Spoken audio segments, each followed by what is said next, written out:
ആയിട്ട് വന്നപ്പോഴാണ് ഇവർ ആദ്യം പരിചയപ്പെടുന്നത്.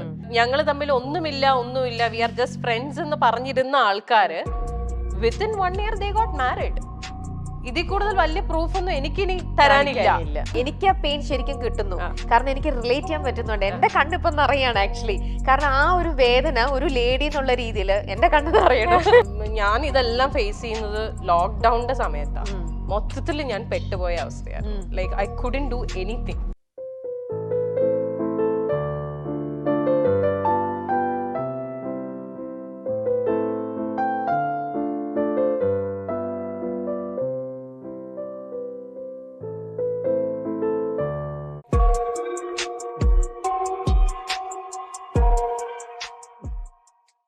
റിലേഷൻഷിപ്പിന്റെ കാര്യം വന്നപ്പോൾ ഇത്രയും നല്ല ഫ്രണ്ട്സ് കൂടെ ഇങ്ങനെ ആര്യ കാത്തു സൂക്ഷിക്കുന്നുണ്ട്. 10 വർഷം 12 വർഷമായ ഫ്രണ്ട്ഷിപ്പ് ഇപ്പോഴും നല്ല രീതിയിൽ പോകുന്നു. പക്ഷെ ആര്യയുടെ ലൈഫിലേക്ക് വന്നപ്പോൾ പാർട്ട്ണർ എന്നുള്ള ഭാഗത്തിൽ ആ ഒരു സൈഡിൽ വീക്കായി പോവുകയാണ്. പക്ഷെ ഇവരൊക്കെ പറഞ്ഞു കേട്ടിടത്തോളം ഇത്രയ്ക്കും നല്ല എല്ലാവരുടെയും കൂടെ എന്തൊരു സിറ്റുവേഷനിലും വളരെ രീതിയിൽ അഡ്ജസ്റ്റ് ചെയ്തു പോകുന്ന ആര്യയ്ക്ക് എന്തുകൊണ്ടായിരിക്കാം ആര്യയുടെ 2 റിലേഷൻ, ആദ്യത്തെ ഹസ്ബൻഡിൽ നിന്നും നിങ്ങൾ ഡിവേഴ്സായി, രണ്ടാമതൊന്നും വന്നു, അതും ഇപ്പോൾ ഇങ്ങനെ വന്നു, എന്തുകൊണ്ടായിരിക്കും ആര്യയ്ക്ക് തോന്നുന്നത്? ആദ്യത്തെ റിലേഷൻഷിപ്പ് എന്റെ പ്രശ്നമായിരുന്നു. I was wrong from my side. അത് ഞാൻ ഇതിനു മുമ്പുള്ള ഒരു പ്ലാറ്റ്ഫോമിലും പറഞ്ഞിട്ടുള്ള കാര്യമാണ്. ഞാൻ അത് ഡീറ്റെയിൽ ആയിട്ട് പറയുന്നില്ല, പക്ഷെ ഇറ്റ് വാസ് തറലി മൈ മിസ്റ്റേക്ക്. അത് ഞാൻ അക്സെപ്റ്റ് ചെയ്യുന്നു. ആ റിലേഷൻഷിപ്പ് അങ്ങനെയാണ്, അത് വേണ്ടാന്ന് തോന്നിയത്. അത് പിന്നെ എന്റെ ഒരു അത് കഴിഞ്ഞ് കുറെ നാൾക്ക് ശേഷമാണ് ആയിരിക്കും എന്റെ മിസ്റ്റേക്ക് ആണ് എന്നുള്ളൊരു റിയലൈസേഷൻ അല്ല, അത് ആ സമയത്ത് എനിക്ക് ആ റിയലൈസേഷൻ ഉണ്ടായി. അങ്ങനെയാണെങ്കിൽ ഫൊർഗീവ് ചെയ്യില്ലായിരുന്നോ? ചെയ്യാമായിരിക്കാം, പക്ഷേ നമുക്ക് എപ്പോഴും ഉള്ളിൽ ഇങ്ങനെ ഒരു പേടി കിടക്കും. വീണ്ടും വീണ്ടും നമ്മുടെ ലൈഫ് ഇനി മുന്നോട്ട് ഒന്നിച്ചു പോകുമ്പോ ഇത് വരുമോ വീണ്ടും അതിനുള്ളിൽ. Shouldn't bother us. പിന്നെ I thought he deserves A better life. അവിടെ ആര്യ തെറ്റ് ചെയ്തതിന്റെ ഒരു അതെ, എനിക്കൊരു ഗിൽറ്റ് വന്നതാണ് അവിടെ. അപ്പം I genuinely thought he should have a better life എന്നുള്ളത്. പിന്നെ he found his life partner also. ആളിപ്പം മാരിഡ് ആണ്, ഹാപ്പി ആയിട്ട് അവര് ഒന്നിച്ച് വർക്ക് ചെയ്യുന്ന ആൾക്കാരാണ്, ഹാപ്പി ആയിട്ട് പോകുന്നു. So that was meant to be. അങ്ങനെ വിശ്വസിക്കുന്ന ആളാണ് ഞാൻ. ശരിയാണ്, we have a beautiful girl child. അവൾക്ക് ഞങ്ങൾ 2 പേരും ഉണ്ട്. അവള് ഈ പറയുന്ന പോലെ വളരെ അണ്ടർസ്റ്റാൻഡിങ് ആയിട്ടുള്ള ഒരു കുട്ടിയാണ്.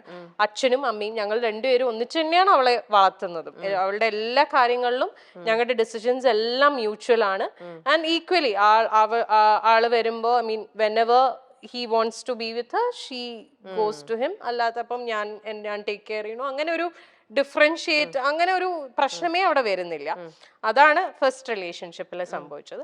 സെക്കൻഡ് റിലേഷൻഷിപ്പ് ഈ പറഞ്ഞ പോലെ ചിലപ്പം ആദ്യത്തെ റിലേഷൻഷിപ്പിൽ ഉള്ള എന്താ പറയുക, അതിനുള്ള ശിക്ഷയായിട്ട് എനിക്ക് കിട്ടിയതായിരിക്കാം സെക്കൻഡ് റിലേഷൻഷിപ്പ്. ഈ പറഞ്ഞ പോലെ ഷിബ്ല പറഞ്ഞില്ലേ, ഞാൻ റിലേഷൻഷിപ്സിൽ 150% കൊടുക്കുന്ന ആളാണ്. ഞാൻ ഭയങ്കര ഇൻവെസ്റ്റഡ് ആയിട്ടുള്ള ഒരു റിലേഷൻഷിപ്പ് ആയിരുന്നു എൻ്റെ സെക്കൻഡ് റിലേഷൻഷിപ്പ്. എനിക്ക് അയാളെ genuinely from the bottom of my heart എനിക്ക് ഭയങ്കര ഇഷ്ടമായിരുന്നു. I knew he was not the perfect person and all. ആൾക്ക് ഫ്ലോസ് ഉണ്ടായിരുന്നു, ആൾക്ക് പാസ്റ്റ് ഉണ്ടായിരുന്നു, പക്ഷെ അതെല്ലാം ഓക്കെ ആയിട്ട് അങ്ങനെ തന്നെ അക്സെപ്റ്റ് ചെയ്ത ഒരാളായിരുന്നു ഞാൻ. But I never thought he would do this to me. പിന്നെ അതിൽ ഞാൻ കുറ്റം പറയുന്നില്ല. മേ ബി ആൾക്ക് നമുക്ക് ഫസ്റ്റത്തെ ഒരു അടി പോലെ നമുക്ക് എക്സാക്ട്ലി അത് കിട്ടി, അങ്ങനെ ഞാൻ വിശ്വസിക്കുന്നു. അങ്ങനെ ആയിക്കോട്ടെ, നമ്മൾ അങ്ങനെ ഒന്ന് ചെയ്തുകൊണ്ട് നമുക്ക് മറ്റുള്ളവരെ ബ്ലെയിം ചെയ്യാനും പറ്റില്ല. ഞാൻ ബ്ലെയിം ചെയ്യുന്നില്ല. എനിക്ക് ആകപ്പാട് ആളുടെ അടുത്ത് ദേഷ്യം തോന്നിയ ഒരു കാര്യം എന്ന് പറഞ്ഞാൽ അക്സെപ്റ്റ് ചെയ്തില്ല. ലൈക്ക് വേറെ ഒരു ആളോട് ഒരു ഇഷ്ടം തോന്നി, അല്ലെങ്കിൽ ആ റിലേഷൻഷിപ്പിലേക്ക് പോയി എന്നുള്ളത് അത് ഓപ്പൺലി എന്നോട് പറഞ്ഞിരുന്നെങ്കിൽ നമ്മൾ സ്റ്റെപ്പ് ബാക്ക് ചെയ്യും. We would never force someone. നമുക്ക് ഒരാളെ ഫോഴ്സ് ചെയ്യാൻ പറ്റില്ലല്ലോ നമ്മുടെ കൂടെ നിൽക്കൂ എന്നുള്ളത്. അത് ഓപ്പൺ ആയിട്ട് പറഞ്ഞിരുന്നെങ്കിൽ കുറച്ചും കൂടി നേരത്തെ, കുറച്ചും കൂടി ബെറ്റർ ആയിട്ട് എനിക്ക് ഇതൊന്ന് കം ഔട്ട് ചെയ്യാൻ പറ്റിയേനെ with the help of my people. പക്ഷെ അത് സംഭവിച്ചില്ല. അപ്പോൾ ഇത്രയും ട്രൂ ഫ്രണ്ട്സിനെ പോലെ തന്നെ ചില ഫ്രണ്ട്സ് അപ്പൊ ആര്യനെ ചീറ്റ് ചെയ്തിട്ടും ഉണ്ടാവണം. യെസ്, അല്ലേ? ഉണ്ട്. അതുകൊണ്ടാണല്ലോ ഇങ്ങനെ ഒന്ന് സംഭവിച്ചത് എക്സാക്ട്ലി അല്ലേ? അതെ, അതും ശരിക്കും ഭയങ്കര പെയിൻഫുൾ ആയിട്ടുള്ള, ഇറ്റ് ഈസ് വെരി പെയിൻഫുൾ. കാരണം ആരും ഒരിക്കലും എക്സ്പെക്ട് ചെയ്തിട്ടുണ്ടാവില്ല ഈ ഒരു സാധനം ആ ഒരു പർട്ടിക്കുലർ പേഴ്സണിൽ നിന്ന് വരും. എക്സാക്ട്ലി, അതാണ് എനിക്ക് ട്രോമയായി പോയത്. അതിപ്പോ മേ ബി ഞാൻ അറിയാത്ത ഒരാളായിരുന്നെങ്കിൽ എനിക്ക് ചിലപ്പം ഇത്രയും ബുദ്ധിമുട്ടുണ്ടാവില്ല. ഇത് എനിക്ക് ആ പെയിൻ ശരിക്കും കിട്ടുന്നു, കാരണം എനിക്ക് റിലേറ്റ് ചെയ്യാൻ പറ്റുന്നുണ്ട്. എന്റെ കണ്ണിപ്പൊ നിറയാണ് ആക്ച്വലി, കാരണം ആ ഒരു വേദന ഒരു ലേഡി എന്നുള്ള രീതിയിൽ എന്റെ കണ്ണ് നിറയണം. നമുക്കത് ശരിക്കും നമുക്കത് ഫീൽ ചെയ്യാൻ പറ്റുന്ന ഒരു കാര്യമാണ്. ആര്യ, അത് യു വെന്റ് ത്രൂ ദാറ്റ്. ഭയങ്കര ഒരു ഭയങ്കര ആര്യ അത് എങ്ങനെ ഹാൻഡിൽ ചെയ്തു? Arya it was very difficult. ഞാൻ I fell on to a depression. ഭയങ്കര ബുദ്ധിമുട്ടായിരുന്നു. I lost myself. നമുക്കത് കാരണം നമ്മൾ ജീവനായിട്ട് നമ്മുടെ കൂടെ നിർത്തിയിട്ടേ അവൾ എനിക്കിട്ട് ഇങ്ങനെ പണിയ എന്നൊക്കെ പറയണത് ശരിക്കും. അതെ, എന്റെ കാര്യത്തിൽ കുറച്ചും കൂടെ ബുദ്ധിമുട്ടായി പോയത്, ഞാൻ ഇതെല്ലാം ഫേസ് ചെയ്യുന്നത് ലോക്ക്ഡൌണിന്റെ സമയത്താണ്. മൊത്തത്തിൽ ഞാൻ പെട്ടുപോയ അവസ്ഥയായിരുന്നു. Like I couldn't do anything. എന്നുവെച്ചാൽ നമുക്കിപ്പോ ഒരു കൗൺസിലറിന്റെ അടുത്ത് പോലും പോവാൻ പറ്റത്തില്ല എന്നുള്ള ഒരാളെ ഇപ്പം നമ്മൾ പറയും ഓക്കെ ഫ്രണ്ട്സിന്റെ അടുത്ത് പോയിരുന്ന് ചിലപ്പോ സംസാരിച്ചാ ഓക്കെ, എങ്ങനെ പോവാനാ? മുറിന്ന് പുറത്തിറങ്ങാൻ പറ്റില്ല, because we are all lockdown. ആകപ്പാടെ ഈ കമ്മ്യൂണിക്കേഷനേ ഉള്ളൂ. പക്ഷെ എത്രയൊക്കെ നമ്മൾ ഫോണിൽ കമ്മ്യൂണിക്കേറ്റ് ചെയ്താലും ഒരു ഫേസ് ടു ഫേസ് നമ്മൾ ഇപ്പൊ ഇങ്ങനെ ഇരുന്നൊരു ബ്രേക്ക് ഡൗൺ ചെയ്ത് പോയാൽ ചിലപ്പോൾ ഇതങ്ങ് പോകും. നടിയും അവതാരകയും സംരംഭകയും ഒക്കെയാണ് ബഡായി ആര്യ. ബഡായി ബംഗ്ലാവ് എന്ന പരിപാടിയിലൂടെ പിഷാരടിയുടെ ഭാര്യയുടെ റോളിലെത്തിയാണ് ആര്യ ശ്രദ്ധ നേടുന്നത്. പിന്നീട് ബഡായി ആര്യ എന്ന പേരിൽ തന്നെ ആര്യ ശ്രദ്ധ നേടുകയും ആ പേര് തന്നെ തന്റെ ഐഡന്റിറ്റിയായി ആര്യ കീപ്പ് ചെയ്യുകയും ചെയ്തു. ബിഗ് ബോസ് സീസണിൽ എത്തിയതോടെയാണ് ആര്യ കൂടുതൽ ശ്രദ്ധ നേടുന്നത്. എന്നാൽ ഒരു നെഗറ്റീവ് ആയിട്ടാണ് ബിഗ് ബോസിൽ എത്തിയതോടെ ആര്യയ്ക്ക് പ്രേക്ഷക പ്രീതി എന്ന് പറയുന്നത് പ്രേക്ഷകരുടെ വിമർശനങ്ങളും അങ്ങനെ വിവാദങ്ങളും ഒക്കെ ഉണ്ടാവുന്ന ഒരവസ്ഥയിലേക്കാണ് വന്നത്.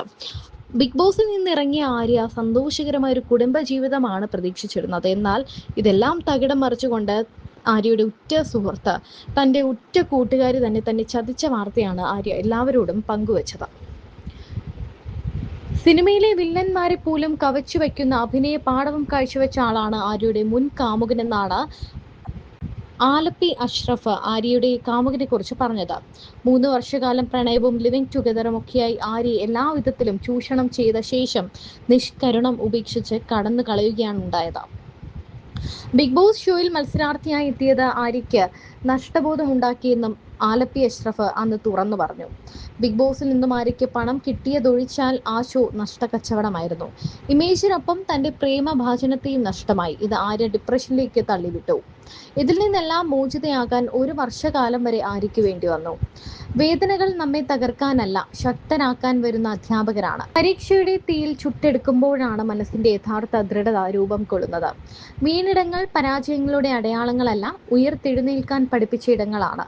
ഓരോ വീഴ്ചയും ഒരു പുതിയ ഉണർവിന്റെ നിശബ്ദമായ തുടക്കമാണ്. ചുട്ടുപൊള്ളുന്ന ജീവിതാനുഭവങ്ങളുടെ തീയിൽ നിന്നുകൊണ്ട് ജീവിതത്തെ വാർത്തെടുത്ത് ഉയരങ്ങളിലേക്ക് പതുക്കെ പറന്നുയർന്നുകൊണ്ടിരിക്കുകയാണ് നടിയും അവതാരകയും സംരംഭയും ഒക്കെയായ ആര്യ. വെല്ലുവിളികൾ നിറഞ്ഞ അനുഭവങ്ങളാണ് ആര്യയ്ക്ക് ചുറ്റിലുമുണ്ടായത്. ബിഗ് ബോസ് എന്ന റിയാലിറ്റി ഷോയിലെ മത്സരാർത്ഥികളിൽ ഏറെയും ഏതെങ്കിലും വിധത്തിൽ വിവാദങ്ങളിലോ മറ്റ് പ്രശ്നങ്ങളിലോ അല്ലെങ്കിൽ ഏതെങ്കിലുമൊക്കെ വലിയ പ്രശ്നങ്ങളിലൊക്കെ അകപ്പെട്ട് സർവൈവ് ചെയ്തവരോ സമൂഹത്തിൽ വളരെ മോശപ്പെട്ട ഇമേജ് ഉള്ളവരോ അല്ലെങ്കിൽ വളരെ നല്ല ഇമേജ് ഉള്ളവരോ ഒക്കെ ആയിരിക്കും. അങ്ങനെയുള്ളവരാണ് മത്സരാർത്ഥികളായി വരുന്നത്. എന്നാൽ ആര്യ ബിഗ് ബോസിലേക്ക് വരുന്ന സമയത്ത് ആര്യയോട് എല്ലാവർക്കും ഇഷ്ടം മാത്രമായിരുന്നു. ബഡായി ആര്യ, അതായത് പിഷാരടിയുടെ ഭാര്യ എന്നൊക്കെയാണ് ആര്യ അറിയപ്പെട്ടത്. സീരിയലിലെ നല്ല കഥാപാത്രങ്ങളാണ് ആര്യ ചെയ്തത്. നെഗറ്റീവ് ഷെയ്ഡുള്ള കാര്യങ്ങളൊന്നും ആര്യയ്ക്ക് ആ സമയത്തില്ലായിരുന്നു ബിഗ് ബോസിൽ എത്തുന്നവരെ. എന്നാൽ ബിഗ് ബോസിൽ നിന്നിറങ്ങിയപ്പോൾ ആര്യ വെമ്പാല എന്നാണ് ആര്യ അറിയപ്പെട്ടത്. കാരണം അത്രയും നെഗറ്റീവ് ഇമേജ് ആണ് ആ ഷോ ആര്യയ്ക്ക് കൊടുത്തത്. ബിഗ് ബോസ് മത്സരാർത്ഥിയായി ആര്യ എത്തുന്നു എന്നറിഞ്ഞപ്പോൾ അവരെ ഇഷ്ടപ്പെടുന്ന വലിയൊരു വിഭാഗം പ്രേക്ഷകർ അവിടുത്തെ പ്രകടനം കാണുവാൻ സന്തോഷത്തോടെയാണ് കാത്തിരുന്നത്. എന്നാൽ അവരെയൊക്കെ നിരാശപ്പെടുത്തിക്കൊണ്ടുള്ള പ്രകടനമാണ് ആര്യ അവിടെ കാഴ്ചവെച്ചത്. ആര്യയ്ക്ക് ജനഹൃദയങ്ങളിൽ ഉണ്ടായിരുന്ന സ്നേഹവും അംഗീകാരവും എല്ലാം അവിടെ നഷ്ടമായി. എല്ലാം നഷ്ടപ്പെട്ടുകൊണ്ടാണ് ആര്യ പുറത്തിറങ്ങിയത്. പുറത്തിറങ്ങിയപ്പോൾ ശരിക്കും പറഞ്ഞാൽ ജീവിതവും നഷ്ടപ്പെടുന്നൊരവസ്ഥയായി. ഈ നഷ്ടങ്ങളൊക്കെ ആര്യയെ പാനിക് അറ്റാക്കിലേക്കും ഡിപ്രഷനിലേക്കും ഒക്കെ തള്ളിവിടുകയാണ് ഉണ്ടായത്. അതിൽ നിന്നൊക്കെ മോചിതയാകാൻ ഏതാണ്ട് 1 വർഷക്കാലം വേണ്ടി വന്നു എന്നാണ് ആര്യ പറയുന്നത്. ആര്യയ്ക്ക് ബിഗ് ബോസിൽ പോകാൻ പ്രചോദനം നൽകിയതും അതിനുവേണ്ടി എയർപോർട്ടിൽ കൊണ്ടാക്കിയതും ഒക്കെ കാമുകനാണ്. ബിഗ് ബോസ് ഹൗസിലേക്ക് കയറുന്നതിന് തൊട്ട് മുൻപുള്ള വീഡിയോ കോളിൽ വേർപാടിന്റെ വേദനയിൽ അയാൾ പൊട്ടിക്കരയുന്നത് കണ്ട് വേദനയോടെയാണ് ആര്യ ഹൗസിനുള്ളിലേക്ക് കടന്നുപോയത്. എന്നാൽ ആര്യയുടെ നിഷ്കളങ്കമായ ആ സ്നേഹം കാമുകനായ വില്ലൻ ചൂഷണം ചെയ്തു. അതൊന്നും ആര്യ അറിഞ്ഞില്ല. ഇപ്പോൾ ആര്യ സന്തോഷകരമായ ജീവിതം നയിക്കുകയാണ് സിബിനൊപ്പം.